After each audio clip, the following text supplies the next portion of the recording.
Siempre corremos el peligro de que con el pasar del tiempo nosotros nos acostumbremos a la exposición de la palabra de Dios y tengamos cierta dificultad en concentrarnos. Uno de los peligros que nosotros corremos como cristianos es a veces estar aquí y no estar al mismo tiempo. Entonces siempre es un esfuerzo necesario que nosotros nos concentremos para escuchar la palabra del Señor. Y obviamente siempre será oportuno venir preparado para el culto. Que si una persona el sábado en la noche va a dormir a las 2 a las 3 de la mañana viendo películas, téngalo por seguro que el sermón va a caer en un saco roto. No va a hacer ningún provecho. Por eso es que nosotros tenemos que siempre prepararnos para poder oír la palabra del Señor, considerando que un día se nos va a pedir cuentas. A mí por lo que dije y a usted por lo que escuchó. Así que nosotros podamos estar atentos también para poder recibir la palabra del Señor. En el día de hoy nos corresponde analizar 6 textos que va de lo que leímos del 20 al 26 del capítulo 12. Estamos aquí en la bisagra del Evangelio de Juan, como ya lo hemos llamado. O sea, estamos exactamente en la mitad del libro. Hay una división bien clara en el capítulo 12. Estaríamos prácticamente en la mitad del libro. Y en el día de hoy, en estos 3 textos, iremos a considerar de forma, así como introducción, 3 aspectos que pueden ser claramente vistos en el texto. Unos 3 aspectos generales de nuestro texto. Por ejemplo, hay un aspecto cronológico en este texto. Hay un aspecto cronológico, hay un aspecto misiológico que tiene que ver con las misiones y hay un aspecto teológico y práctico en este texto. Esos 3 aspectos nosotros los vamos a ir considerando en el transcurso de la exposición. ¿Por qué hay un aspecto cronológico? Hay un aspecto cronológico porque en este momento, aquí nosotros estamos exactamente en el fin del ministerio público de Jesús. Si usted se podrá notar que aquí en el capítulo 12 termina el ministerio público de Jesús, no su ministerio público. A partir del capítulo 13 de Juan, el ministerio de Jesús se concentra solo en instrucción hacia sus discípulos. Y eso solamente abarca aproximadamente entre 4 y 5 días. Entre 4 y 5 días abarca ese tiempo. Por eso hay un aspecto cronológico. Esta sería la última semana de vida de nuestro Señor. El aspecto misiológico es que aquí en este texto nosotros vemos claramente que los gentiles también hacen parte del plan eterno de salvación. Aquí vemos, porque aquí se nos habla de los griegos. El texto dice que unos ciertos hombres griegos vinieron a preguntar, vinieron a Felipe porque querían ver a Jesús. Entonces, este aspecto misiológico, vemos que los gentiles también hacen parte del pueblo de Dios. O en otras palabras, los gentiles también son hijos de Abraham según la fe. No según la carne, porque según la carne son los judíos, pero los hijos según la fe es todo aquel que no es judío, pero que ha creído verdaderamente en el Hijo de Dios. Y el aspecto teológico de este texto, hay un aspecto también teológico y práctico. Aquí en este texto Jesús nos dice claramente que su muerte es imprescindible para que los pecadores puedan ser salvos, porque Él habla del grano. el grano que es lanzado en la tierra, si el grano no muere, no hay fruto.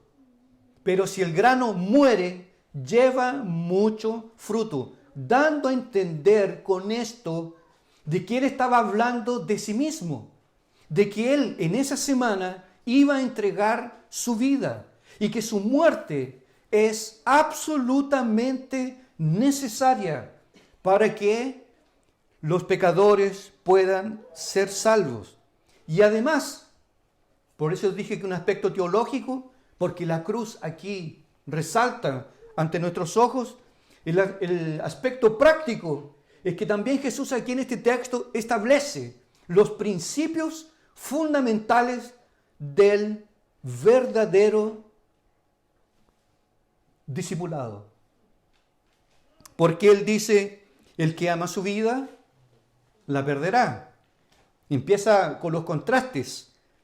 El que aborrece su vida en este mundo para vida eterna, la guardará. Si alguno me sirve, sígame.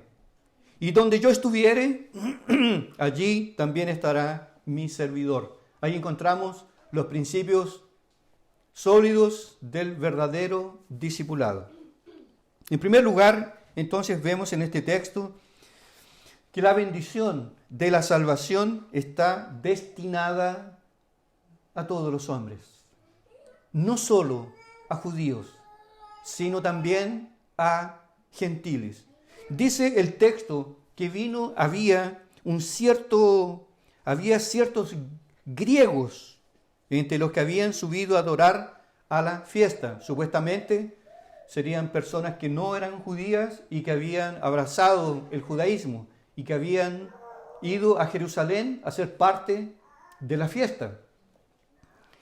Y ellos, todo indica que ellos escucharon hablar de Jesús.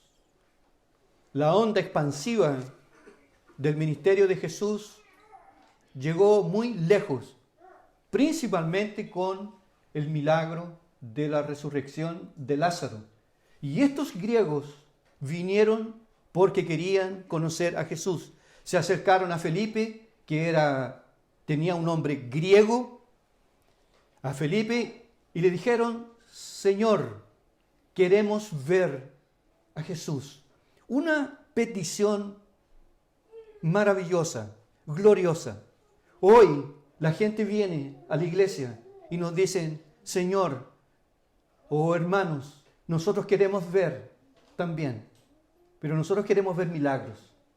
Nosotros queremos ver la prosperidad. Nosotros queremos ver cosas sobrenaturales. Estos hombres querían ver lo esencial, lo fundamental, que aquel que tiene a Cristo lo tiene todo. Y aquel que no tiene a Cristo puede tener las mayores riquezas de este mundo, pero sigue siendo un miserable, sigue siendo pobre. El contraste en el texto es notorio. Los judíos lo rechazaron, pero los gentiles lo quieren ver. Dice el texto que le rogaron a Felipe que les dijera a Jesús que ellos querían verlo. Es interesante que Dios fue quien, porque la salvación, si alguien se interesa por las cosas de Dios, ¿de dónde viene esto? ¿Es porque estos hombres eran intelectuales? ¿Es porque estos hombres eran sabios? ¿Eran inteligentes? Dios despertó en ellos el interés por el Hijo de Dios, porque la gracia de Dios no está limitada a una raza específica, sino a todo pueblo, a toda raza, toda tribu, toda lengua y toda nación. Aquí en estos griegos representados estamos todos aquellos que no somos judíos según la carne. Y por otro lado también vemos que es así como está dividido el mundo, en un grupo que lo rechaza. Dice los textos anteriores, en nuestro contexto, dice que por causa del impacto de la resurrección de Lázaro, los judíos, los fariseos ya no sabían más qué hacer. Dijeron ellos de una forma escandalosa y dijeron, usando un exagero, dijeron, mirad, el mundo entero va atrás de él. No hemos conseguido hacer nada. Si a este hombre hay que matarlo. Este hombre es una plaga. Este hombre es un blasfemador. Es blasfemo. Hay que cortarlo. Mira, todo el mundo se va atrás de él. Los fariseos es un grupo. Y aquí encontramos otro puñado diciendo lo opuesto. Señor, queremos ver a Jesús. La humanidad entera está dividida en dos grupos, los que son y los que no son. Los que nacieron de nuevo y los que no nacieron de nuevo. Aquellos que aman a Cristo y aquellos que lo rechazan. No hay candidato A, B y C. No, yo no soy de Jesús. No, yo soy de Jesús. El otro dice, no, yo estoy ahí, estoy encima del muro. O somos o no somos. O hemos nacido de nuevo o aún estamos muertos en nuestros delitos y pecados. Llama la atención que Jesús, al oír que lo querían conocer, Jesús no dijo, qué bueno que por lo menos un grupo a mí me acepta, no me rechazan. Jesús no hizo ningún comentario y no se sabe si Jesús los atendió a estos griegos. No sabemos. Yo pienso de manera personal que Jesús lo recibió con gentileza, hasta porque la propia palabra dice, ¿no?, que todo aquel que viene a mí no le echo fuera. Y Jesús en el capítulo 10 había dicho ya que él iba a juntar mucho pueblo y que habían otras ovejas que no eran de este rebaño. A ellos también conviene que ellos también vengan y crean. El Evangelio es para todos. El Evangelio es para todo aquel que en él cree. No solamente judíos, sino también gentiles. No importa la nacionalidad. No importa dónde yo nací.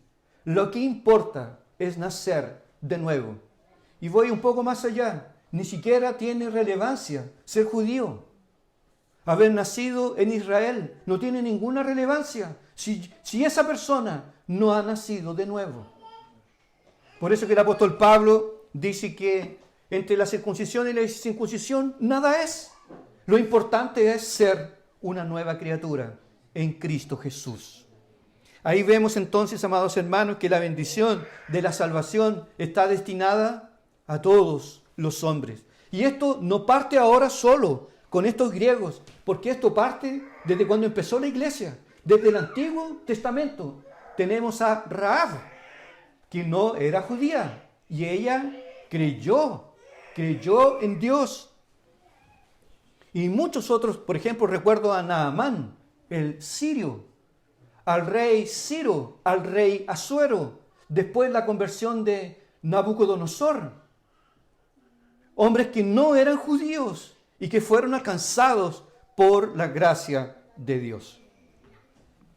En segundo lugar, vemos en este texto que la muerte de Jesús es imprescindible para la redención. Lo que en otras palabras podríamos decir que es el requisito sine qua non para poder entrar en el reino de los cielos. O sea, es indispensable. No se puede entrar en el reino de Dios si no es por medio de la muerte de nuestro Señor Jesucristo. Cuando le dijeron a Jesús, Señor, unos griegos te quieren ver, te quieren conocer, Jesús no dijo, qué bien. Él levantó su rostro y dijo, la hora ha llegado de que el Hijo del Hombre sea glorificado. ¿A qué se estaba refiriendo con eso? Se estaba refiriendo a su muerte. Pero mire cómo Él llama al hecho de que Él tiene que entregar su vida. Dice, yo voy a ser glorificado. Jesús, entonces, en su muerte fue glorificado, porque la glorificación involucra todo esto. La glorificación de Cristo involucra su muerte, su resurrección, su ascensión y su sentada a la diestra de Dios el Padre. su glorificación. Y falta aún la glorificación final, cuando Él venga por la segunda vez y Él lleve a su pueblo y haga justicia y juzgue a todo el mundo según la verdad establecida. Ahí tendremos la glorificación plena. Pero cuando Jesús escuchó hablar de que los griegos lo querían ver, dijo, ha llegado la hora. Recuerda que varias veces antes en este evangelio Jesús decía, mi hora aún no ha llegado. Mi hora aún no ha llegado. Tomaron piedras para apedrearlo, pero su hora no había llegado. Ahora llegó la hora. Y Él se refiere a la muerte como su gloria.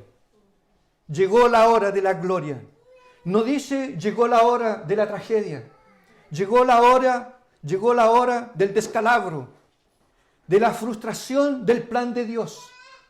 Llegó la hora en que el Hijo del Hombre será glorificado. Y para tal Jesús utiliza, y para expresarlo bien, Jesús utiliza una figura de lenguaje sacada de la agricultura, utilizando la figura del grano. Él dice en el versículo 24, de cierto os digo, o sea, en verdad absoluta les digo, que si el grano de trigo no cae en la tierra y muere, queda solo. O sea, si el grano, tomamos un grano y lo lanzamos en la tierra y este grano se seca, no muere, no va a pasar nada. Es como si uno hubiese sembrado una piedra. Si usted siembra una piedra, ¿qué va a dar? Nada. Si usted siembra un pedazo de palo, no va a dar nada. Pero si usted siembra un grano y el grano, muere, se parte, empieza a brotar la vida. Y de un grano, ¿cuántos salen?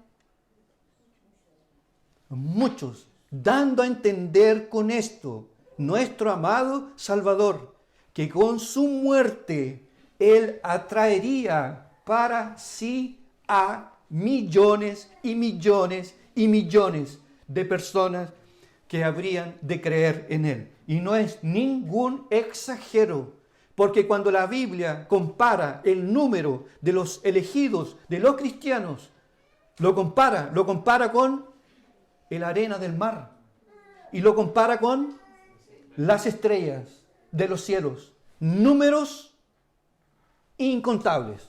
¿O usted puede contar la arena en un puñado? ¿La puede contar? ¿Usted puede contar cuántas estrellas hay en una parte del cielo? Él estaba diciendo que era necesario que Él muriera. Es necesario que yo muera, porque así yo entonces voy a dar fruto y voy a traer muchos al reino de los cielos. Jesús dice entonces que su muerte es imprescindible. Pedro no lo entendió. Señor, jamás. Jesús le dijo, para atrás de mí, Satanás, porque no pones tus ojos en las cosas de Dios. La muerte de Cristo ya estaba establecida. Y como dijo alguien cierta vez, de una forma muy lógica y muy correcta, antes que Dios creara los cielos y la tierra, en el corazón de Dios ya había una cruz. Y cuando Jesús vino a este mundo como niño y empezó a tener conciencia, Él sabía dónde iba a terminar. La muerte de Cristo en la cruz no fue una tragedia. No fue el plan de Dios frustrado. Fue el método de Dios para solucionar lo que podríamos decir respetuosamente, el problema que le generó a Dios un dolor de cabeza. ¿Cómo salvar a un pecador? Y ahí nos deparamos con el drama de la redención. Porque es claro, un Dios que es justo no puede perdonar. O un criminal que hoy, por ejemplo, viola, mata y quema a un niño, se presenta ante el juez y el juez le dice, te perdono. ¿Eso es correcto? ¿Eso es justo? Alguien que es justo no puede perdonar, tiene que castigar. Pero aquí tenemos el drama de la redención. Aquel que es justo no perdona, pero por otro lado, quien no perdona, no ama. Nace la cruz. En la cruz hay dos palos, la justicia y el amor de Dios. Algo que escapa a nuestra comprensión. Porque allí por un lado el diablo estaba haciendo la fiesta, pero por otro lado el plan eterno se estaba cumpliendo.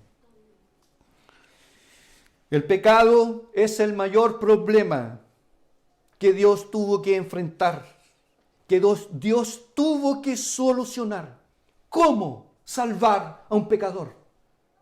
Y ahí se gesta en la eternidad el plan de la redención. La solución de Dios fue la cruz. La cruz. ¿Por qué? Porque el Hijo de Dios tuvo que venir a este mundo. El Verbo se hizo carne. Y Él durante toda su vida, Él cumplió la ley de Dios. La vida que ni usted ni yo pudimos vivir y teníamos que haber vivido. La vida que nosotros no pudimos vivir, Él la vivió. Y en la cruz, la muerte que usted y yo teníamos que morir, Él la murió, Él la tomó, Él la enfrentó. Y en la cruz tenemos este extraordinario intercambio. Lo que yo podría llamar a esto de la dupla imputación. Nosotros en la cruz lanzamos sobre Él nuestra culpa, nuestros pecados, nuestra corrupción, todos nuestros fracasos. Todo cayó sobre Él en la cruz. Él no pecó. Él se hizo pecado por nosotros. ¿Y por qué le llamo dupla imputación? Porque Él recibió de nosotros culpa y corrupción. Nosotros recibimos de Él, sin embargo, justicia y santificación. El drama de la redención se cumple en la cruz. No puede haber cristianismo, no puede haber salvación sin la cruz. La cruz es necesaria. La cruz está ahí en nuestro camino. La cruz no fue la mejor opción que Dios tuvo, porque habían más, pero la cruz fue la mejor. La cruz no fue la mejor. La cruz tampoco fue de varias la mejor opción. La cruz fue la única opción para que usted y yo pudiéramos ser salvos. Por eso Jesús dice, si el grano que cae en la tierra no muere, ahí queda solo, dando a entender que yo tengo que morir, yo tengo que entregar mi vida, yo tengo que pagar por ustedes. Lo que ustedes tenían que hacer, lo que ustedes tenían que vivir, no lo vivieron porque fracasaron todos en Adán. Yo voy a vivir y yo voy a pagar la deuda, porque la justicia de Dios exige venganza, exige justicia, exige castigo. Y Él dijo, pero yo voy a estar, me colocaré en el lugar de ustedes. Por eso que ahí tenemos la imputación de la culpa y de la corrupción.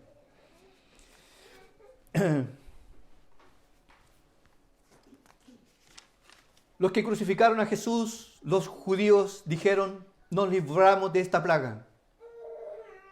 Nos libramos de este hombre.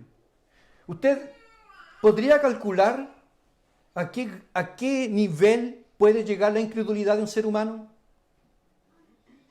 Porque imagínense la incredulidad de los judíos cuando vieron que el monte Sinaí ardía en fuego, como un volcán, mucho más potente, que la gloria de Dios estaba allí. Y ellos, en el temblor, Moisés, habla tú con él mejor, porque si no nosotros moriremos.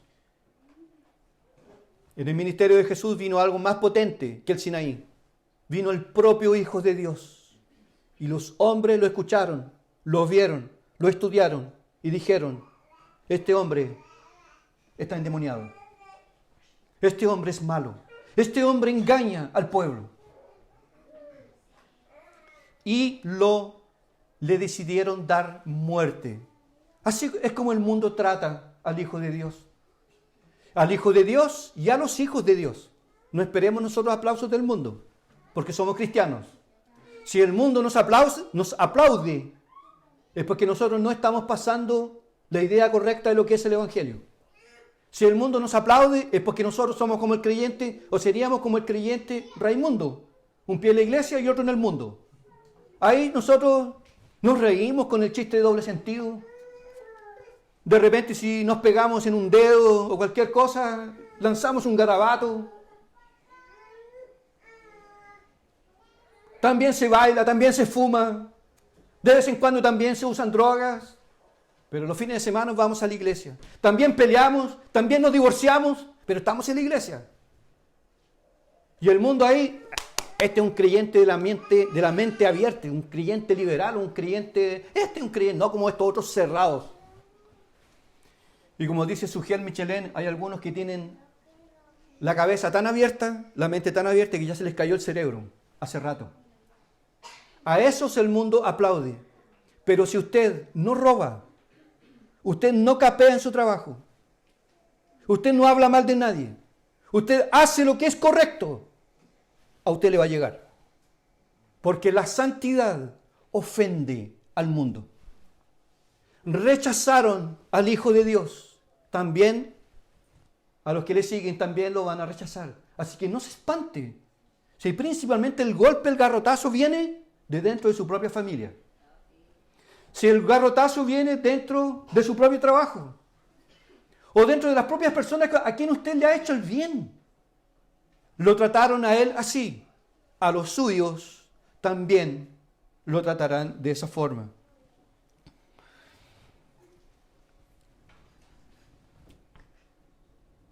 El diablo pensó que estaba destruyendo a Jesús en la cruz y lo estaba destruyendo con toda su furia, de una forma pálida, muy pálida. C.S. Lewis lo retrata en las Crónicas de Narnia, pero no llega ni de cerca a lo que fue. Allí están haciendo las fiestas los demonios, los judíos están vibrantes, expectantes, matamos a esta plaga. El diablo pensó que estaba destruyendo a Jesús en la cruz con toda su furia. Lo que él no sabía es que Jesús en la cruz estaba anulando el acta de los decretos que había contra nosotros, que nos era contraria, dice el apóstol, quitándola de en medio y clavándola en la cruz, despojando a los principados y a las potestades, y los exhibió públicamente, triunfando sobre ellos en la cruz. En la cruz. En la cruz no hubo la derrota. En la cruz fue la gloria de Dios manifestada. Amén. Todos los atributos de Dios están expuestos en la cruz de nuestro Señor Jesucristo. Es por eso, hermanos, que a mí me deprime, me duele en el alma cuando, o por un funeral, un velatorio, o a veces en internet uno escucha una predicación de algunas iglesias, hermanos, hablando de vestidos. El creyente no usa pantalones. La mujer creyente no usa pantalones. No tiene que usar aros, no tiene que usar pintura, no tiene que el corte del pelo tiene que ser de este tamaño. Hablando de esas cosas. ¿Y la cruz? ¿La cruz cuándo, amigo? El evangelio, el cierne del evangelio, lo central del evangelio. ¿Dónde está? ¿Qué es justificación? No saben. ¿Qué es lo que es imputación de la culpa y la justicia? No saben. El evangelio no está siendo expuesto de una forma fiel. En la cruz se manifestó la gloria de Dios. Y de esa sangre emana salvación y vida eterna para millones y millones y millones y millones de personas. Le hago una pregunta práctica. ¿Usted cree que el diablo sabía lo que iba a pasar en la cruz? Responda para sí mismo. ¿Usted cree que el diablo sabía lo que iba a pasar en la cruz? ¿Sabía él que matando violentamente al Hijo de Dios, él mismo estaba siendo derrotado? ¿Usted cree que él sabía o no? Él no sabía. Él no sabía que se iba a llevar una goleada en la cruz, porque la cruz fue el método de Dios para redimir a los pecadores. Usando una figura de las Escrituras, en este sentido, el diablo fue semejante a Amán. ¿Lo recuerda? Del libro de Esther. Amán, que odiaba a Mardoqueo y que fue y preparó una horca para matarlo. Pero finalmente fue él el que fue ahorcado allí y Mardoqueo fue exaltado hasta lo sumo. Eso pasó en la cruz. El diablo pensó que lo estaba destruyendo. En la verdad, él estaba siendo condenado, arruinado para siempre. Y Dios estaba salvando a su pueblo de la condenación del pecado. Es por eso, hermano, que el pecado no es algo... Bueno, yo puedo ir a la iglesia, puedo creer en estas cosas que ustedes creen, pero también yo tengo mi vida, yo tengo mis decisiones. Y esta decisión que yo he tomado contraría el Evangelio. Pero no estoy dispuesto a cambiar. Entonces yo quiero a Jesús y mi vida. Y voy a vivir el Evangelio a mi manera, como lo cantaba Frank Sinatra. A mi manera. Voy a vivir el Evangelio a mi manera. No se puede. No se puede. Jesús pagó un alto precio para que nosotros pudiéramos ser salvos. Isaac Watts, o Isaac, le llamaba a la cruz y escribió un himno. La excelsa cruz. La cruz excelsa al contemplar. El himno número 109 de nuestro himnario bautista. La excelsa cruz. De allí emana consuelo, perdón para los fracasos. Allí hay fuerza y vigor para todo aquel que cree en el Hijo de Dios. ¿Usted ama la cruz? ¿Se puede dar cuenta de cómo fue extraordinariamente poderosa la manifestación de Dios en la cruz? El mundo no ve nada, ve tragedia. Jesús allí fracasó. ¿Cómo que Dios puede salvar pecadores por medio de una cruz? De un hombre bañado en sangre. Fue el método de Dios. Para nosotros la cruz es nuestra gloria. Para nosotros la cruz es el centro del Evangelio. Y aunque nosotros hoy pudiéramos estar personalmente frente a esa cruz, se lo garantizo, nosotros de este lado de la gloria jamás podríamos entender todos los alcances y beneficios de la cruz de Cristo. Tal vez en el cielo, cuando veamos un vislumbre del sacrificio del Gólgota, podamos comprender mejor lo que Cristo pagó por nosotros en la cruz. Y nosotros viviendo nuestra vida, ¿con qué comeré? ¿Cómo voy a vivir? ¿Cómo voy a pagar mis cuentas? Nuestra pequeña y diminuta vida, si pusiéramos los ojos en la cruz, todas nuestras debilidades se irían de nuestro ser. Para terminar, Jesús aquí establece, en los dos últimos versículos, establece los principios del verdadero discipulado. Jesús dijo, el que ama su vida, una cosa de contraste, ¿no? El que ama su vida, la perderá. O sea que el que se ama a sí mismo, pierde. El que aborrece su vida, sin embargo, el que la aborrece, para vida eterna, la guardará. Si alguno me sirve, sígame. Y donde yo estuviere, allí también estará mi servidor. Si alguno me sirviere, mire, anótela ahí. Si alguno me sirviere, no dice mi Padre le juzgará. Si alguno me sirviere, mi Padre le honrará. Encontramos 5 principios, los voy a mencionar rápidamente, los 5 principios fundamentales del verdadero discipulado. Porque Cristo murió por nosotros. Amén. Pagó la deuda, no hay nada más que hacer. Consumado es, tetelestai. Está todo pagado, está todo consumado. No hay que morir ahora. No tengo que ir a una cruz. No, yo también quiero morir. No. Y tampoco Jesús estaba queriendo decir que uno tiene que matarse, que uno tiene que suicidarse.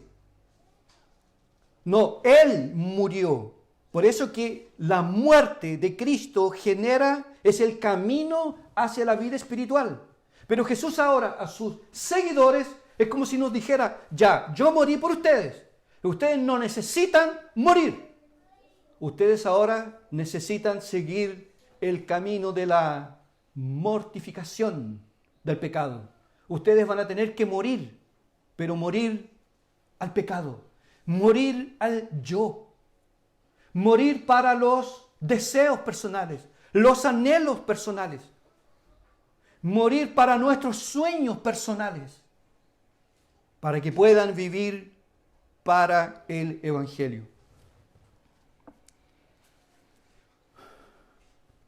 El pecado aún permanece en nosotros, después de haber sido lavados por la sangre. El bicho es duro. El virus es potente. Lavados en la sangre, aún sigue. Y aún sigue. Y usted está leyendo la Biblia y pensando tonteras. Usted está orando, haciendo cosas santas, imaginándose estupideces. ¿O no? El pecado. Está durmiendo y pensando y soñando y uno despierta. Menos mal que era un sueño. ¿Cómo es posible? Es la naturaleza pecaminosa agitándose en nosotros, moviéndose. Vamos a orar. Vamos a leer la palabra.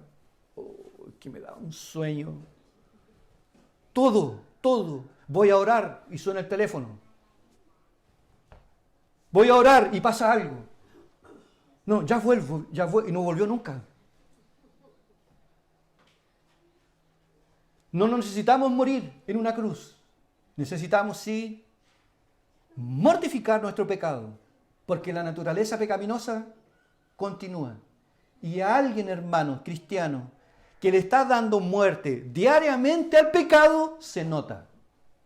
Se le nota hasta en la cara. Y aquel que no está matando el pecado, no está mortificando el pecado, también se le nota. Porque fácilmente puede pasar unas par de semanas sin aparecer en un culto. Y después llegan y hola hermano, qué bendición estar aquí. O sea, como que no pasa nada. Como que todo está bien.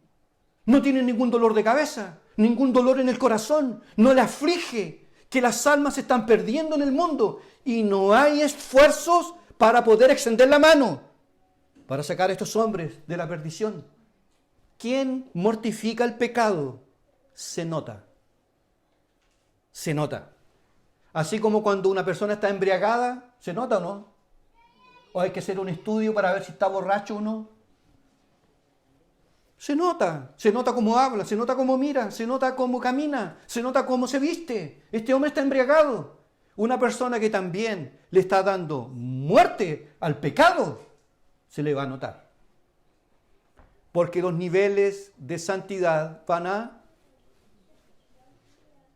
Entonces la persona está estoy gastando mucho tiempo con esto. Esto no es bueno para mi alma.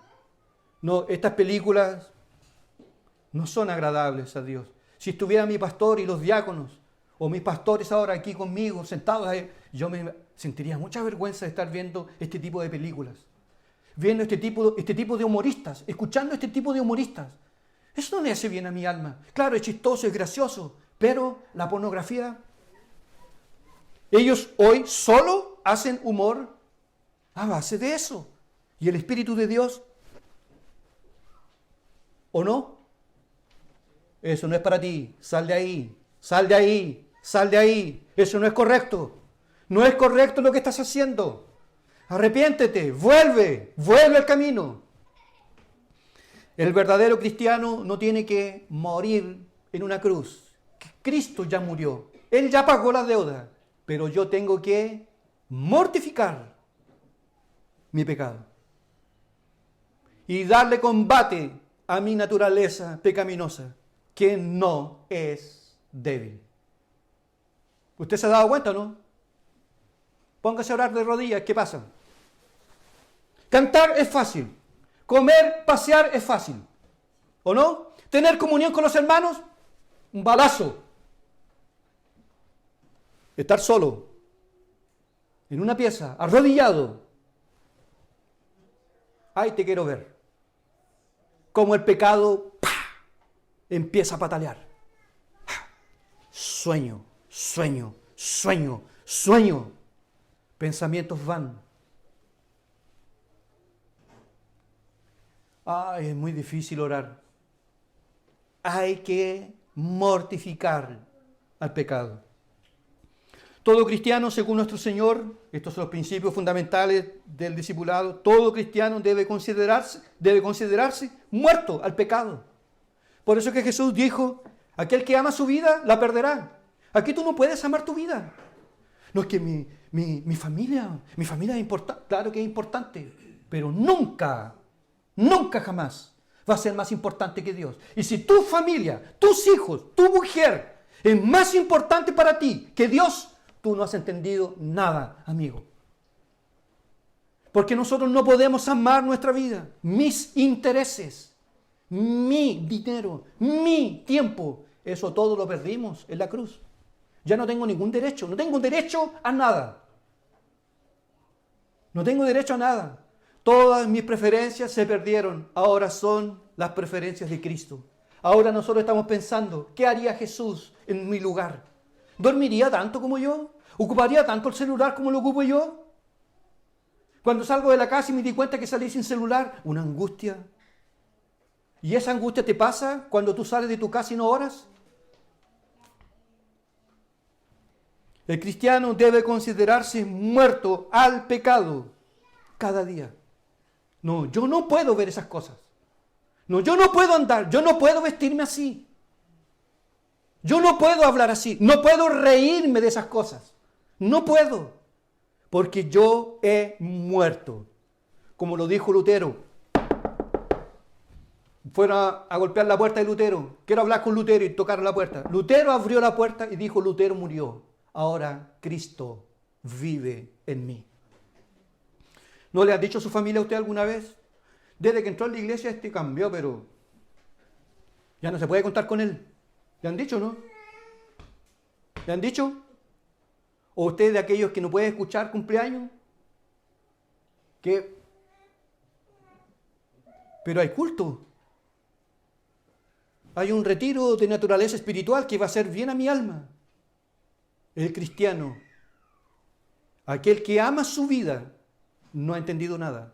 Finalmente la va a perder. Aquí tenemos que odiar nuestros caprichos, nuestros anhelos y deseos personales para hacer la voluntad de Dios.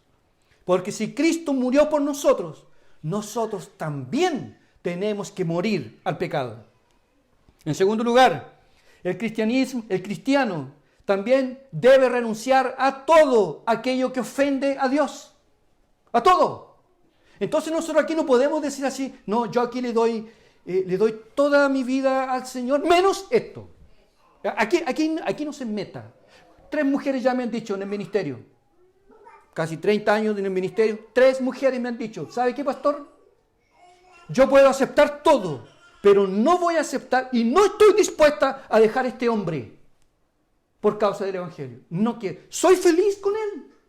Oye, pero este hombre no es cristiano. Y vamos llorando, y vamos llorando. Es que soy feliz. Es que soy feliz con él. Usted no entendió nada. Y una de ellas destruyó un hogar. Destruyó un hogar para quedarse con el amor de su adolescencia. Aquí, queridos hermanos, el cristiano debe renunciar a todo lo que ofende a Dios. ¿Qué hago yo cuando estoy solo? Cuando nadie me ve. Cuando no llega el ojo de mi madre, de mi padre, de mis hermanos. ¿Qué hago yo? Martin Lloyd Jones dice que nuestro verdadero cristianismo es aquel cuando estamos solos. Cuando nadie me ve. Así que si tú estás en un grupo de trabajo y empieza la talla, y empieza el doble sentido, ¿sabes lo que es el doble sentido, no? ¿O quiere que se lo dibuje? Cuando empieza el doble sentido y tú te empiezas a reír y te empiezas a ja, ja, ja, ja. Tú estás diciendo, eso a mí me gusta. El cristiano, sutilmente, que yo sé que esto ofende a mi Señor. Los ojos de Dios están sobre mi vida. Lo dijo Elías. Cuando se encontró con Acab, dijo, rey, delante de Dios, delante de cuya presencia estoy. Yo vivo en la presencia de Dios. Coram Deo. Yo vivo en la presencia de Dios. No necesito que el pastor me vigile. No necesito que un diácono me vigile. Ni nadie. Yo vivo bajo los ojos de Dios. Y entonces, si es así, tengo que renunciar a todo aquello que ofende a Dios. Había un hombre que se convirtió años atrás y él era dueño de un diario tipo La Cuarta. ¿Y ahora qué voy a publicar? Y la gran pregunta que él hizo es, ¿qué haría Jesús en mi lugar? Jesús, por ejemplo, yo sé que da dinero, da mucho dinero, pero ¿Jesús tendría una botillería? ¿Jesús trabajaría de portero en una fiesta? ¿Jesús sería dueño de un motel? ¿Qué haría Jesús en mi lugar? El verdadero discipulado. Y el verdadero discipulado y aquel que es cristiano es aquel que tiene que renunciar a todo lo que ofende a Dios. Y no estemos pensando solamente en pecados groseros, grandes. Hay cosas pequeñas que a nosotros a veces nos arruinan el día. Hay que renunciar. Hay que renunciar al mal temperamento, porque a veces parece que nosotros decimos vulgarmente que hoy día amaneció se levantó con el pie izquierdo. Está bautizado en jugo de limón o en vinagre. No, hoy día anda mal. ¿Y qué culpa tiene tu mujer que tiene que estarte aguantando el mal temperamento, la falta de oración? A eso también hay que renunciar. Renunciar a responder de una. Y quedarse ahí. ¿Se da cuenta que todos los días hay que morir? Porque nos despertamos vivos para nosotros mismos. En tercer lugar, el cristianismo nos enseña y los fundamentos del discipulado que el cristiano debe servir a Cristo fielmente. Por eso Jesús dijo aquí, si alguno me sirve, el cristianismo verdadero exige servicio. Servir. A veces preparando la comida, como lo hizo Marta, pero a veces comunicando el evangelio a otros. Aquí, hermano, es fácil, ¿no? que el pelotón de batalla ellos y nosotros vamos atrás nomás y nos subimos y a veces decimos, y tan lentos que son, ¿y por qué no hacen esto? ¿Y por qué no hacen esto otro? ¿Y por qué no colocan aire acondicionado aquí? Y cuando No, es que eso ya no existe más en el Nuevo Testamento. El discipulado cristiano exige servir a Cristo fielmente. En cuarto lugar, el cristianismo verdadero nos enseña que el verdadero discípulo debe seguir a Cristo. Si alguien me sigue, dice él, o sea, debemos seguirlo. Y él dice así, debe estar. El cristiano también debe estar donde está Cristo.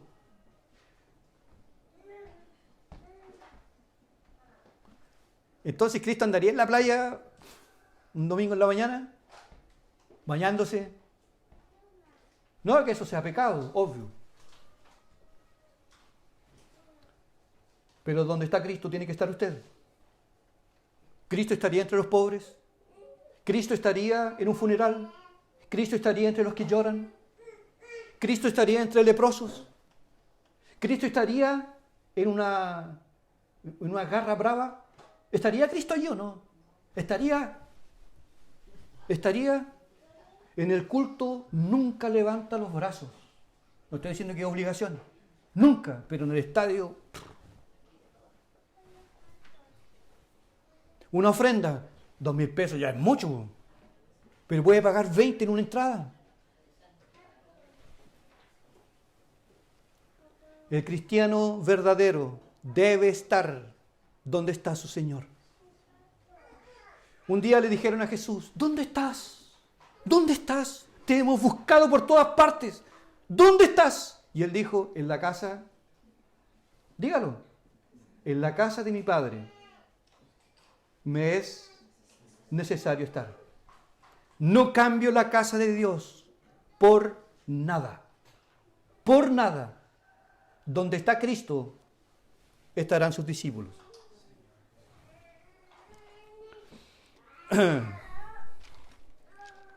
Luego Jesús termina con una, porque aquí no solamente exigencia, es exigencia. Si Él lo dio todo, también quiere todo. Un día dijo el maestro, este pueblo de labios me honra, pero su corazón, que lo que yo quiero, está lejos, pero lejos. Ese corazón está lleno de política. Está lleno de la entretención del mundo. Pero el corazón. ¿Cuándo fue la última vez que tú lloraste cuando estabas leyendo la Biblia? ¿Cuándo fue la última vez que tú te pasaste de la hora y terminaste orando 3 horas? ¿Cuándo fue la última vez? ¿Cuándo fue la última vez que te despertaste en la noche para clamar por tu familia? ¿Cuándo fue? ¿Cuándo fue la última vez que derramaste tus lágrimas como Pedro por haberle fallado al Señor? Él exige todo, porque Él lo dio todo por nosotros. Pero lo más glorioso es que si nosotros le damos todo, hermanos, créame, que cuando nosotros le damos todo a Cristo, la paz viene por balde. Uno a veces, hermano, trabaja por la causa del Señor, termina reventado, pero eso es lo que renueva. Y cuando uno dice así, no, mejor voy a descansar, voy a sacar el pie del acelerador, y ahí viene el vacío. Mientras más le servimos a Cristo, más paz y gozo tendremos.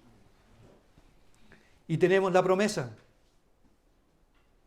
Aquellos que me aman, que me sirven, que renuncian, que mueren a sí mismos, mi Padre los honrará. Esto está siendo contado en un libro, está siendo anotado. Todo está siendo anotado. ¿Un vaso de agua le diste a uno de estos pequeños? Anotado. Obviamente que nosotros no estamos por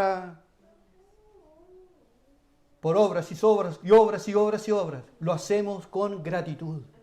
Lo hacemos con gozo. Lo hacemos para el Señor y no para los hombres. Termino con aplicaciones prácticas. Algunos van a llegar a nosotros, algunos griegos van a llegar a nosotros que están en su trabajo, que están en su vecindario. Algunos griegos van a llegar y le van a decir, hermano, yo quiero ver a Jesús. ¿Usted está listo para mostrarlo? ¿Está listo, no? O, pastor, ¿sabe qué? Hay una persona que necesita conocer el Evangelio. ¿Por qué no lo hace usted mejor? Te están preguntando a ti. ¿Puede ser que yo ni siquiera alcance a llegar allá? Señor, queremos ver a Jesús. Ojalá que esta sea la petición de la iglesia también. Y no queremos ver milagros, queremos ver la prosperidad. Queremos ver todos llegando aquí con unos tremendos autos. Es señal de la prosperidad.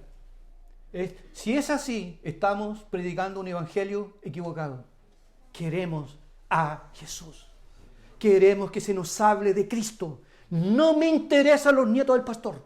No me interesa cuántas lenguas él habla y aprendió. No me interesa qué países visitó. No me interesan sus diplomas y su cultura. Yo quiero que me hables de Cristo. Yo quiero que me hables de Jesús. Yo quiero ver a Cristo. Que esto sea nuestro anhelo y deseo. En segundo lugar, ¿usted ha pasado por tribulaciones últimamente o no? ¿Ha pasado, no? ¿Y ha derramado sus lagrimones? Decepciones, enfermedades, falta de trabajo y todo. Entonces yo le pregunto, ¿usted ha encontrado descanso y paz en la cruz? Cuando va a la cruz, ¿qué pasa ahí? Mis miedos se van. Y la tentación pierde la fuerza. Cuando estoy en la cruz. Si estás débil, muy débil, anda a la cruz. Allí serás sanado. Porque allí hay un poder glorioso que el diablo no puede ver, pero que todos nosotros podemos vivir. La cruz de Cristo. La cruz no es para andar siendo colgada en el cuello, sea de oro o de madera. La cruz se vive, se lleva en el corazón. Renuncia para ver a mi Cristo, a mi Señor, a mi Dios. Y en Él me renuevo cada día. Me imagino que también como yo tenemos preocupaciones en la familia, ¿no? Hay personas que nos preocupan. Vayamos a la cruz. Vayamos a la cruz. De allí emana gozo y paz. Sin entendimiento. No hay explicación para eso. Y tercero, ¿usted sabe lo que es vivir en carne propia la mortificación? ¿Sabe lo que es vivir la mortificación o no? Cuando uno tiene que estar luchando permanentemente. No, yo no puedo pensar esto. Estos pensamientos no pueden estar en mi cabeza. No voy a pensar. Y salgo. No, o cambio, tengo que hacer otra cosa. Pero no voy a darle rienda suelta a este tipo de pensamientos. Me voy a quedar solo, con una pensión miserable. No le dé cabida a ese tipo de pensamientos. ¿Usted ha vivido una mortificación o no? ¿Todos los días? No, esto no es para mí. No, esto no corresponde. Esto no conviene. Hermano, cada vez que nosotros morimos, vivimos. Cada vez que sangramos, somos llenados por el Espíritu Santo de Dios. ¿Qué es lo que más necesitamos? Ser llenados por el Espíritu Santo de Dios. ¿Usted ama ser discípulo? ¿Ama estar donde Él estuvo? ¿Andar donde Él anduvo? ¿Hacer lo que Él hizo? ¿Imitarlo? ¿Le gusta o no? ¿Ama vivir el Evangelio? Hermanos, termino con esta palabra.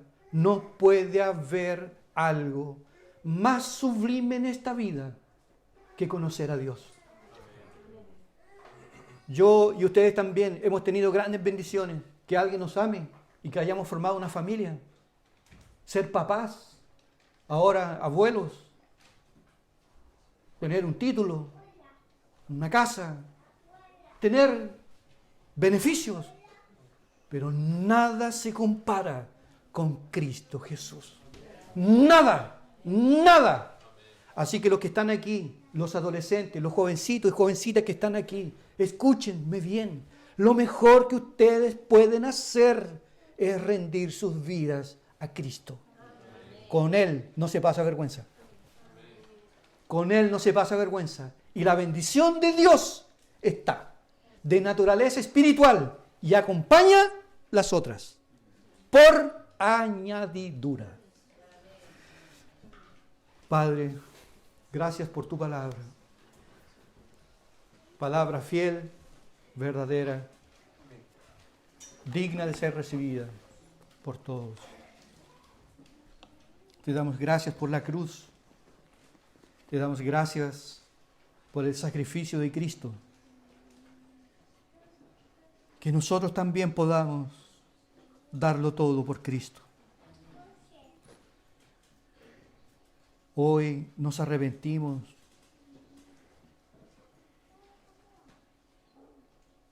de ser tan indiferentes, Señor, y superficiales con las cosas santas. Permítenos lo que nos queda de vida, vivirlo para tu gloria. Vivirlo con todo el alma, con todo el corazón. Tú nos pides y nos enseñas que debemos amarte con todo el corazón, con todo el alma, con toda la mente, con todo el entendimiento, con todas nuestras fuerzas. Debemos amarte a ti. Pero vivimos en una lucha constante, Señor. Llénanos de tu espíritu. Debilita nuestra naturaleza pecaminosa para que podamos vivir para ti, Señor, y ser verdaderos discípulos de Cristo Jesús.